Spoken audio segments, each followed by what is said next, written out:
மே 16 தமிழ்நாட்டோட சட்டமன்ற எலெக்ஷன். அன்னைக்கு நான் ஏன் ஓட்டு போடணும் அப்படிங்கிறது தான் என்கிட்ட இருக்கிற மிகப்பெரிய கேள்வி. போன பாராளுமன்ற எலெக்ஷன் அப்போ ஐடி கம்பெனியில் வேலை பார்த்த பாதி பேர் ஓட்டே போடலையா, அன்னைக்கு அவங்க வேலைக்கு போயிருக்காங்க. அதனால நாட்டில் பெரிய பாதிப்பு எதுவும் ஏற்படல அப்படின்னு சொல்கிறாங்க. ஒரு நாள் லீவு கிடைக்குது, ஜாலியாக ஃப்ரெண்ட்ஸோட ஊர் சுற்றலாம், காஃபி ஷாப் மால் அப்படின்னு ஃப்ரெண்ட்ஸோட சேர்ந்து என்ஜாய் பண்ணலாம். இல்லை ஒர்க் ஃப்ரம் ஹோம் அப்படின்னு சொல்லிட்டு டீம் லீடர்கிட்ட நல்ல பேர் வாங்கலாம். இதெல்லாம் தாண்டி என்னோட ப்ராஜெக்ட், என்னோட டாஸ்க் இதெல்லாம் இந்த அரசியல்வாதிகளை வந்து முடிச்சு தர போகிறாங்க. சென்னையில் வேலை பார்க்குறேன்னா புதுக்கோட்டையில் இருக்கிற என்னோட ஓட்டை போட 2000 ரூபா செலவு பண்ணி ஊருக்கு போகணும். இந்த செலவு அவசியமா? மே 16 ஐபிஎல்ல ராயல் சேலஞ்சர்ஸோட மேட்ச்.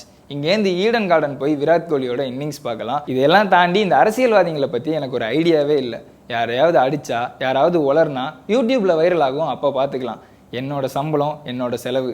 மாதம் என் பைக்கு நான் தான் இஎம்ஐ கட்டுறேன். இதெல்லாம் இந்த அரசியல்வாதிகளை வந்து கவனிக்க போகிறாங்க. போங்க பாஸ், இப்படிலாம் சொல்லிட்டு ஓட்டு போடாமல் மட்டும் இருப்பேன்னு நினைக்காதீங்க. கண்டிப்பாக ஓட்டு போடுவேன்.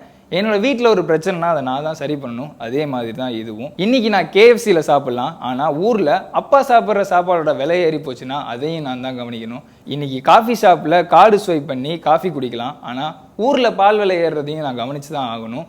இங்கே ஜாலியாக ஆஃபீஸ் கேபில் ஆஃபீஸுக்கு போயிட்டு வந்துட்டு இருக்கிறேன்னா ஊரில் பஸ் விலை ஏறுறதையும் ஒரு பக்கம் கவனிச்சுக்கிட்டு தான் இருக்கேன்.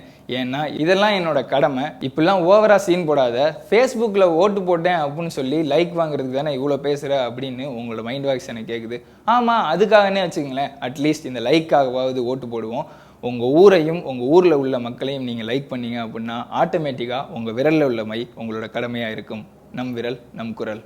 ஸ்டாலின் வந்தால் நல்லதுன்னு நாங்கள் நினைக்கிறோம். அம்மாவோட கருணாநிதி வரணும் இந்த இதுக்கு. ஆனால் வந்து இது ஆர்கே அந்த அம்மா நிற்கிறதால அந்த அம்மா தான் வரணும்னு நினைக்கிறாங்க பாதி பேர்.